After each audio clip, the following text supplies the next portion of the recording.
മഹാനായ നബി സല്ലല്ലാഹു അലൈഹി വസല്ലം പല കാര്യങ്ങളിൽ നിന്നും അള്ളാഹുവിൽ അഭയം തേടിയിട്ടുണ്ട്. നബി സല്ലല്ലാഹു അലൈഹി വസല്ലം അഭയം തേടിയ കാര്യങ്ങളെല്ലാം വളരെ ഗൗരവമുള്ളതായിരിക്കും. അക്കൂട്ടത്തിൽ നബി സല്ലല്ലാഹു അലൈഹി വസല്ലം അഭയം തേടിയ രണ്ട് കാര്യങ്ങളാണ്, ഒന്ന് അൽ അജിസ്, മറ്റൊന്ന് അൽ കസൽ. അജിസ് എന്ന് പറഞ്ഞാൽ അശക്തി എന്നാണ് അതിൻ്റെ അർത്ഥം. കസൽ എന്ന് പറഞ്ഞാൽ മടി.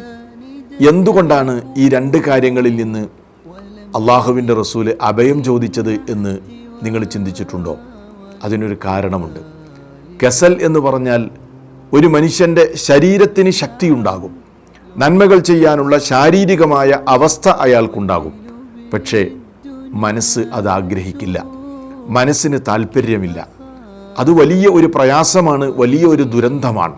അത്തരം ഒരു സാഹചര്യം ഇല്ലാതിരിക്കാൻ അള്ളാഹുവിൻ്റെ റസൂല് അഭയം തേടിയിരിക്കുകയാണ്. രണ്ടാമത്തേത് അൽ അജിസാണ്.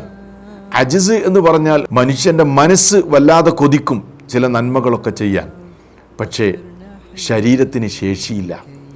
അതും വല്ലാത്തൊരവസ്ഥ തന്നെയാണ്. അതുകൊണ്ട് പല കാര്യങ്ങളിൽ നിന്നും അഭയം തേടിയ കൂട്ടത്തിൽ റസൂലുള്ളാഹി സ്വല്ലല്ലാഹു അലൈഹി വസല്ലം ഈ രണ്ട് കാര്യങ്ങളിൽ നിന്നും അഭയം തേടിയിട്ടുണ്ട്. അതുകൊണ്ട് നമ്മളും അള്ളാഹുവിൽ അഭയം തേടണം. അല്ലാഹുമ്മ ഇന്നി അഊദു ബിക മിനൽ അജ്സി വൽ കസൽ.